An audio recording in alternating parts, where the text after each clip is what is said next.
Now this little red hot number that's been seen around Ducati showrooms in India is the 959 Panigale, which is the baby superbike from Bologna. And what makes it really interesting for India specifically is that Ducati insists that this motorcycle is meant to be at home on the street as well as on the racetrack. Well, does that mean this baby superbike, the Panigale 959, isn't all that serious? Well, to find out, we went to Thailand. And our test location was the Chang circuit in Thailand.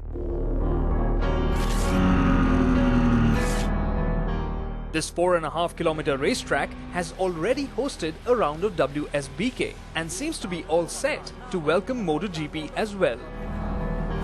And waiting there to be tested on this fast, tricky and intricate track was Ducati's new 959 Panigale.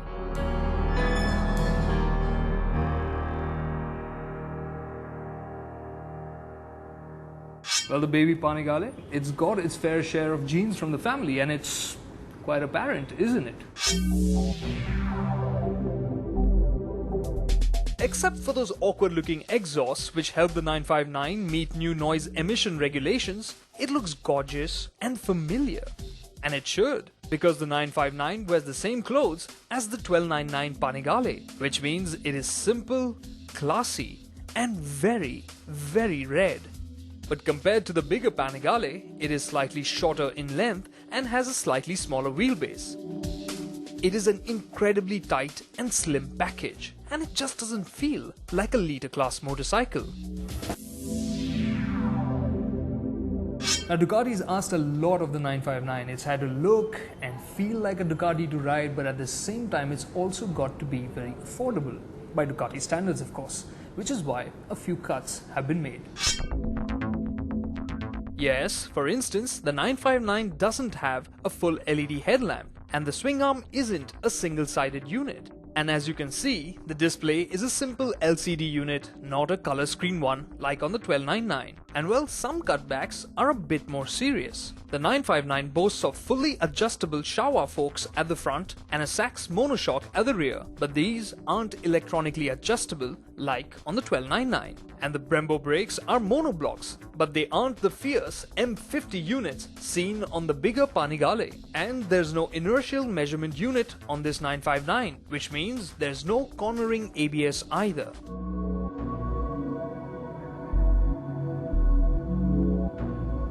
Now all the Panigales use monocoque chassis, and it's no different here on the 959. In fact, its setup is very similar to the 1299 Panigale, which funnily enough derived its setup from the 899 Panigale. I know it gets a bit confusing, but basically the difference between the 899 and the 959 comes down to this, that the engine casing is a bit different here so that the swing arm could be mounted 4 millimeters lower, and that helps to get a bit more traction out of the rear wheel.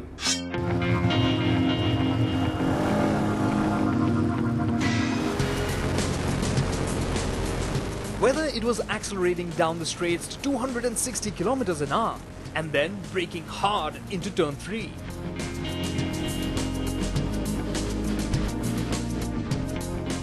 or blasting through the super fast turn 4 at 170 kph, the 959 was ultra solid. Even when you flicked it through turns 9 and 10, never did it feel nervous, lazy or out of shape. And the M4 32 Brembo monoblocks may not be cutting edge, but they have plenty of bite and are easy to modulate as well. Basically, this motorcycle inspired a whole load of confidence. Frankly, out on the racetrack, the 959 Panigale was ridiculous because you could miss your braking points, you could turn in too late, you could make a hash of things and you'd still be able to get away with it because the chassis offers so much composure, because the Pirelli Diablo Super Corsas offer so much grip that it just inspires confidence and lets you do what you want and get away with mistakes even. The only trade-off I think is that at corner entry it's not as quick in terms of the turn-in as I'd expected.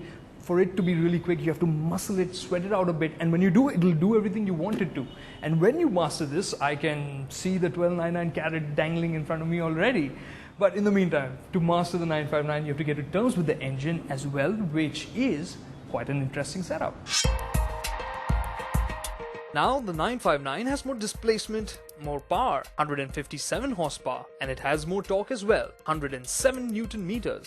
But the real reason for the bump up in displacement was to help the Ducati meet new emission norms. But a side effect to all of that is that the engine is just so friendly to use. The hydraulically operated clutch is light, the gear shifts are smooth, and the power delivery, well, the Super Quattro motor makes more torque in the mid-range. From 5000 RPM, there's a lot more zing on offer. And revving the engine to its near 11,500 RPM redline is lots of fun. But it doesn't feel like power is stacked right at the top. So, when you're riding hard and fast, it doesn't feel all that intimidating. Thanks to the Ducati quickshifter, making full bore gear shifts is super easy as well.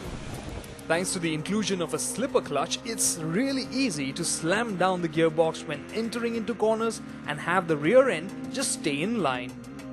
This makes the Panigale neater still to ride, and the safety net is cast wider still. Yes, the 959 is seriously quick, but you soon realize it won't overwhelm you. Well, there's a lot of electronics on the 959 to make it safer. You have 8 levels of traction control. You have 3 levels of engine brake control. You have 3 levels of anti-lock braking system control. And of course, you have rider modes, 3 of them. Race mode is the sportiest with the crispest throttle response for all 157 horses. And the traction control just becomes a bit more easygoing, as does the ABS. And then there is the sport mode, which is what you'd end up using out on the street, which gives you all 157 horses, but the throttle response is a bit more mild. And of course, the electronic nannies are a bit more active. Unless of course it's raining, which is when you'd want to use the rain mode, which caps power to 100 and throttle response becomes really soft and the electronic nannies become hyper.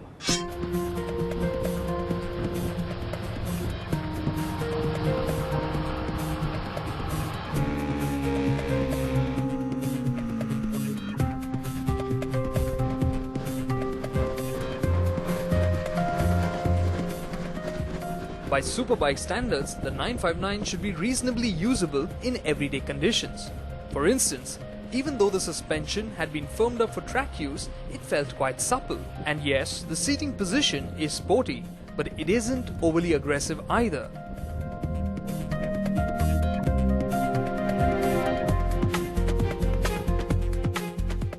And the service intervals are quite long.